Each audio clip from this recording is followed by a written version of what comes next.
Corona के बाद लगातार हार्ट अटैक के केस बढ़ते जा रहे हैं और ऐसे में लोग अब सियासत के मुद्दे भी बना रहे हैं। कोविशील्ड को लेकर जिस तरीके से सियासत हो रही है, ऐसे में हमारे साथ बीएचयू के सर सुंदरलाल हॉस्पिटल के हृदय रोग विशेषज्ञ डॉक्टर ओम शंकर सर, आपका स्वागत है। और जिस तरह से लगातार ये कहा जा रहा है कि कोविशील्ड जो भी इंजेक्शन लोगों ने लगवाया है, उनको इस तरह की दिक्कत आ रही है, अचानक हार्ट अटैक आना और ऑन द स्पॉट मृत्यु हो जाना, इसको लेकर क्या कहेंगे? देखिए, मैं तो पहले दिन से इस कोविड वैक्सीन के खिलाफ रहा हूँ। इसकी वजह ये है कि वैज्ञानिक तौर पर मुझे ये ज्ञान प्राप्त है और हमारे जैसे अन्य मेरे मित्रों को भी जो चिकित्सकगण हैं उनको प्राप्त है कि कोई भी वैक्सीन या दवाएं 2 महीने, 4 महीने, 6 महीने में उत्पन्न नहीं किया जा सकता है। कोई दवा तो आप उत्पन्न कर सकते हैं, लेकिन उसकी सेफ्टी और एफिकेसी एक्चुअली जहाँ जिनके ऊपर हम इस्तेमाल करने जा रहे हैं वो कुत्ते बिल्ली नहीं है, कोई जानवर नहीं है, वो इंसान है। और उनके जीवन के साथ हम खिलवाड़ नहीं कर सकते। इसलिए कोई भी दवा हो चाहे वैक्सीन हो, उसमें बहुत सारे गहन शोध की आवश्यकता होती है और 10 से 15 साल कम से कम मिनिमम जो है इनकी सेफ्टी, एफिकेसी, डोजिंग सबको निर्धारित करने में खोज कर लग जाती है। अब कोविड में वैक्सीन में अगर आप देखें तो इस पूरे कानून की धज्जियां उड़ा दी गई है।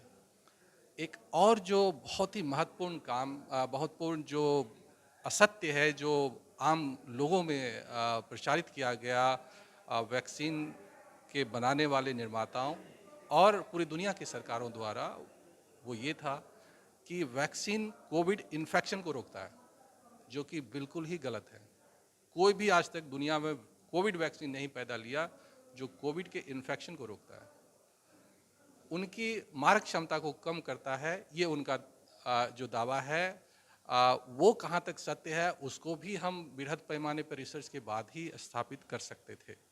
वो कंपनियों का दावा है, लेकिन शुरुआती दौर से ही इनकी सेफ्टी और एफिकेसी को लेकर मुझे संशय था। इसलिए ना मैंने जीवन में कभी इस वैक्सीन को लगवाया, ना ही अपने परिवारजनों, मित्रजनों और जो भी हमारे मरीज भी मेरे पास आए सलाह के लिए, तो मैंने उनको यही कहा कि ये वैक्सीन लगवाना सेफ नहीं है, क्योंकि ये अभी जांच के प्रॉपर चरणों से गुजरा नहीं है। और दूसरी ये वजह थी कि ये वैक्सीन जो है पहले वेव के समय तैयार नहीं हो पाई थी, और दूसरा वेव जो कि पूरी दुनिया में सबसे भयावह वेव, जिसमें कि लाखों लाख लोगों की जानें गई, करोड़ों लोगों की जानें गई, लाखों की। और उस वेव ने भारत में तो कम से कम किसी भी ऐसे इंडिविजुअल को नहीं छोड़ा होगा जिसको वो किसी भी रूप में हुआ ना हो, चाहे गांव हो, शहर हो। शायद दुनिया के भी ज़्यादातर हिस्सों में यही सच्चाई होगी। अब हम वैक्सीन का मतलब क्या है, क्यों वैक्सीन हम लेते क्यों हैं? वैक्सीन का काम है प्रिवेंशन अगेंस्ट डिजीज, है ना, कि वो जो आने वाले इन्फेक्शन है उससे हमें प्रतिरोधात्मक क्षमता अपने शरीर के अंदर विकसित करना। इस केस में जैसा मैंने कहा कि एक वेव कोरोना का पहले हो गया था, उसको आप फर्स्ट वैक्सीन के डोज की तरह मान सकते हैं। वैक्सीन के डोज और वायरस में क्या है कि दोनों में अगर तुलना की जाए तो वायरस पूरा का पूरा आपके शरीर में जाता है। वैक्सीन में हो सकता है कि मॉडिफाइड वायरस या उसके कुछ कणिकाएं आपके शरीर में दी जाए, आपके एंटीजेंस डाले जाएं, जिससे कि एंटीबॉडी यानी प्रतिरोधात्मक क्षमता आपका विकसित हो। लेकिन जब नेचुरल इन्फेक्शन होता है तो इसमें पूरा का पूरा वायरस आपके शरीर में जाता है। तो कहने का मतलब आप पहले अगर आप इन्फेक्शन है तो उसको आप first dose of natural vaccination मान सकते हैं। और जो आदमी उसे सर्वाइव किया उसके अगेंस्ट, उस वायरस के अगेंस्ट ऑलरेडी इम्यूनिटी डेवलप हो गई थी, तभी वो बच पाए। जो दूसरा वेव आया वो डेडली वायरस का, उन्होंने किसी को भी नहीं छोड़ा। तो पहले वेव में जो लोग बच भी गए थे इन्फेक्शन से, उसको भी या तो दूसरा डोज, आप सेकेंड डोज या बूस्टर समझ सकते हैं उसको, या ये सब नेचुरल है, नेचुरल बूस्टर डोज। और जिस पूरे समाज को ये बूस्टर डोज लग गया हो, पूरे पूरे के पूरे वायरस शरीर के अंदर, और वो समाज जिनकी जाने जानी थी तो वो तो बेचारे के लिए बहुत दुख की बात है कि उनकी जानें और समय चली गई, लेकिन जो भी बच गए उनसे लड़के, उनके शरीर के अंदर उनसे लड़ने के लिए इम्यूनिटी डेवलप हो गई। तो अब जब दो दो वैक्सीन ऑलरेडी आपने लगवा रखा है और उसके बाद ही ये वैक्सीन इजाद हुई, मतलब वैक्सीन का लगवाना शुरू हुआ। और ऐसा नहीं है कि सिर्फ कोविशील्ड वैक्सीन पे ये सवाल उठे हैं, मॉडर्ना पे भी सवाल उठे हैं, कोविशील्ड पे और बाकी के सभी वैक्सीन पर भी सवाल उठे हैं। तो सभी के सभी जो वैक्सीन है वो सेफ और इफ़ेक्टिव है, इसको दावे के साथ कहना बहुत ही अनुचित है। और आज उसके बाद जो पोस्ट वैक्सीनेशन काल में जो रिसर्च हुए, उन्होंने बहुत ही कंक्लूसिव तौर पर इज़राइल में ये चीज़ कंक्लूड किया कि जो नेचुरल इन्फेक्शन होके जो इम्यूनिटी आपको विकसित हो रही थी वो 6 से 24 गुना ज़्यादा मजबूत थी वैक्सीन की अपेक्षा। और न सिर्फ ये 6 से 24 गुना मजबूत थी, बल्कि ये भी रिसर्च में पाया गया कि जो वैक्सीन जिनको लगा है और जिनको नेचुरल इन्फेक्शन हुआ है, तो ये असमय हृदय संबंधित जो मौतें थी वो वैक्सीन वाले ग्रुप में ज़्यादा थी। तो यानी कि वैक्सीन जो है नॉर्मल कोर्स में जितने लोगों को हृदय आघात हो रहा था, ब्लड क्लॉट या ब्रेन स्ट्रोक हो रहा था, वो 20 से 30% बढ़ा हुआ पाया गया उस खास पीरियड में, खास शोध के दौरान। तो ये लगभग कंक्लूसिवली वैज्ञानिकों ने और कई सारे ट्रायल में ये इस्टेब्लिश करने की कोशिश की और दिखाया। बहुत ही नेचर जैसे जर्नल, बहुत ही सामान्य जर्नल में उसको पब्लिश भी किया लोगों ने। और इसी का अभी जो आपने देखे कि यूके के कोर्ट में जब इसी के वैक्सीन को जब चैलेंज किया गया, तो उस वैक्सीन बनाने वाली कंपनी ने अंततः उन शोधों के आधार पर ही खुद स्वीकार किया कि हाँ, हमारे वैक्सीन से ब्लड क्लॉट फॉर्मेशन की ज़्यादा संभावनाएं होती है। और जो कम्प्लेक्स टीटीएस कम्प्लेक्स जिसको आप लोग देखते हैं, थ्रोम्बोटिक थ्रोम्बोसाइटोपेनिक कम्प्लेक्स जो है, जिसमें ब्लड क्लॉटिंग होकर लोगों की जाने जा रही है, वो है। सिर्फ वही हिस्सा नहीं है, बल्कि कोविड के अगेंस्ट, मतलब दो तरह से कोविड हमारे शरीर में नुकसान पहुंचा रहा था। एक तो सीधे तौर पर कोविड आपको नुकसान पहुंचा रहा था शरीर के अंदर घुस के, और कुछ दिनों के बाद यानी एक हफ्ते के बाद जो कोविड के अगेंस्ट में एंटीबॉडी बन रहा था, वो भी आपके हृदय और अन्य हिस्सों को नुकसान पहुंचा रहा था। तो लोगों का, जितना भी रिसर्चर हैं, उनका अभी कंक्लूजन यही है कि कोविड वैक्सीनेशन जो है वो 20 से 30% ज़्यादा जो एक्स्ट्रा मौतें हृदय की बीमारियों से या इस संबंधित जो मौतें हो रही है, वो हृदय के डायरेक्ट सूजन से या फिर उसके खून की नलियों में सूजन आने से, इन वजहों से हो रही है। और इसीलिए और हमारे देश में भी उसी तरह का भाई कोवैक्सीन जो है वो तो उससे भी अनसेफ वैक्सीन था, क्योंकि उसकी तो और भी प्रॉपर खुद जो कंपनी लॉन्च कर रही थी वही उसकी मौत हो गई। और कई बार ऐसा होता है कि डांस करते हुए, कोई संगीत गाते हुए, या कई बार ऐसा भी देखा गया कि खाना पीना खाते हुए अचानक गिरते हैं और हार्ट अटैक से मौत हो जाती है। पहले हार्ट अटैक से जो मौत होती थी उसमें कुछ सिम्टम था, जैसे पसीना होना, घबराहट, इस तरीके की चीज़ें। अब अचानक गिरना और अचानक ऑन द स्पॉट मौत होना। क्या ये कोविशील्ड जो वैक्सीन के बारे में आप बता रहे हैं, क्या उसका सीधा सीधा उससे ये कनेक्शन है कि जो जिसने लगवाया वो अचानक इस तरह की उसकी घटना होती है तो वो सीधा हार्ट अटैक से उसकी मौत? देखिए, मैं एक जिम्मेदार व्यक्ति हूँ, तो किसी भी चीज़ को मैं सीधे नहीं कह सकता है, क्योंकि देखिए मेडिकल साइंस जो है एक एविडेंस बेस्ड मेडिसिन है। आज जो जिसको हम लोग मानते हैं, हम लोग तथ्यों के आधार पर ही विवेचना विश्लेषण कह के एक चिकित्सक के तौर पर किसी को सलाह देते हैं। मेरे जो भी विश्लेषण थे वो शोधों के आधार पर थे और अपने वैज्ञानिक मेडिकल चिकित्सा से संबंधित ज्ञान के आधारित पर थे, जो मैंने आपको इससे पहले बताया।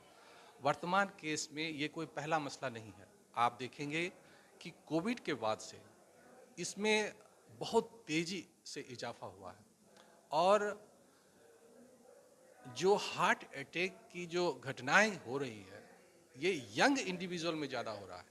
ये अनुजल है। हार्ट अटैक अगर किसी को 50, 60, 70 साल की आयु में हो, वो भी बिना बताए और बताए दोनों तरह से हो सकता है। उसमें ये ज़रूरी नहीं है कि आपको सब कुछ बता ही दे पहले ही से, मतलब एक कहते हैं एक्यूट कोरोनरी सिंड्रोम और दूसरा होता है क्रोनिक स्टेबल एंजिना। तो जो क्रोनिक स्टेबल एंजाइना होता है उसमें आपको चलने फिरने में, सीने में दर्द और हाथों में दर्द, ये सब पहले आपको पता चलता है।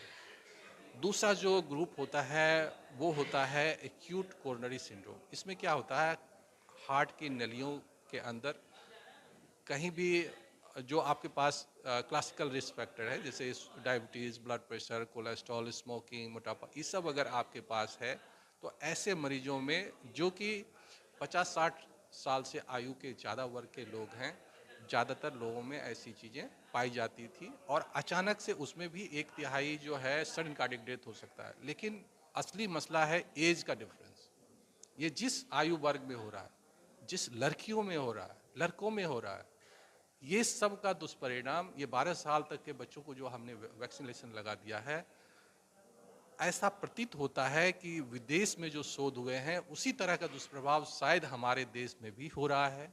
लेकिन इसको कंक्लूसिवली इस्टेब्लिश करने के लिए जो सबसे महत्वपूर्ण चीज़ है वो ये है शोध। मैंने कहा एविडेंस बेस्ड मेडिसिन।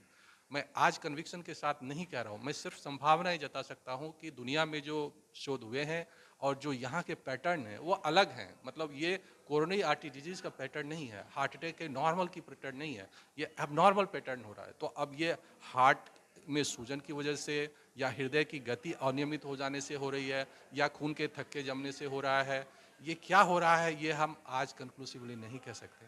आज से हमें लगता है कि 1.5-2 साल पहले मैंने ये नेशनल टीवी के किसी डिबेट पर पहले उठाया था ये मसला, तो उसके बाद सरकार ने एक ऑर्डर दिए थे आईसीएमआर को रिसर्च करने के लिए। आईसीएमआर करेगी इस तरह की कोई चीज़ें नहीं है, लेकिन हमने रिसर्च ही कहाँ किया। हमें नहीं लगता है कि जितने भी मौतें हुई है, किसी भी मरीज का पोस्टमार्टम हुआ, उसके शरीर के अन्य हिस्सों का हिस्टोपैथोलॉजिकल एग्जामिनेशन हुआ, थोरो एग्जामिनेशन हुआ और उसके बाद कहा गया हो आईसीएमआर के द्वारा कि हाँ नहीं, कोई वैक्सीन इसमें रिस्पॉन्सिबल नहीं है, इसकी कोई वजह नहीं है, ये ऐसे हो रहा है, ये तो बहुत ही गैर जिम्मेदाराना है। एक इंस्टीट्यूट जो कि दुनिया में प्रतिष्ठित संस्थान है उसके द्वारा इस तरह से गैर जिम्मेदाराना जवाब जो है वह इस देश की जनता के लिए खतरनाक है। देखिए, अगर जान के गलती हुई है तो भी गलत है, अगर अनजाने में वैक्सीन लगाई गई है तो भी गलत है, लेकिन जो हमारे लिए संस्थाएं हैं उसका काम है उसका उपाय ढूंढना, उसकी वजह ढूंढना। पहले तो हमें ये सत्यापित करना होगा कि क्या सच में ये समस्या वैक्सीन से रिलेटेड है, और अगर है तो हम इसके लिए क्या कर सकते हैं, उसके लिए प्रोटोकॉल। क्योंकि पूरे देश की 100 करोड़ 140 करोड़ जनता, जिसमें कि ज़्यादातर लोगों ने कोई न कोई वैक्सीन कभी न कभी लगाया है, सिवाय कुछ 2-4-6% अपवादों को छोड़ के, मेरे जैसे कुछ लोग होंगे जिनको मिली नहीं या कुछ जानकर, बाकी सब ने वैक्सीन लगाया है और सब डरे हुए हैं। सवाल सर ये है कि जो वैक्सीनेशन करा चुके हैं, ये लगवा चुके हैं, उनके लिए अब किस तरीके की सलाह देना चाहेंगे कि वो अपने आप को कैसे बचा सकते हैं, सेफ रख सकते हैं, खान पीन से लेकर या फिर एक्सरसाइज से लेकर, क्या चीज़ें उनके लिए बेहतर होगा जो अपने जीवन को वो बेहतर। देखिए, यही मैं बता रहा था आपको कि ये गंभीर सवाल है जिसका जवाब किसी के पास नहीं है, और इसी के लिए मैं शोध की बात कर रहा था कि कोई भी दवा अगर हम लोग किसी मरीज को प्रिस्क्राइब करते हैं तो उसके लिए हम लोग शोध करते हैं। शोध कर कर ये निर्धारित करते हैं कि बीमारी क्या है, फिर इस बीमारी का क्या इलाज किया जाना चाहिए उसके आधार पर निर्धारित करते हैं। हमारे जो समाज में है आज यही निर्धारित नहीं हो पाया है कि ये बीमारी है कि नहीं है, क्या इसमें कोविड वैक्सीन रिस्पॉन्सिबल है या कोई अन्य वजह है जिसके बारे में हमें नहीं मालूम। चूँकि कोविड के बाद अचानक से ये यंग नौजवानों में हो रहा है तो ज़्यादा संभावना लगती है कि कोविड या वैक्सीन से रिलेटेड संभावना है।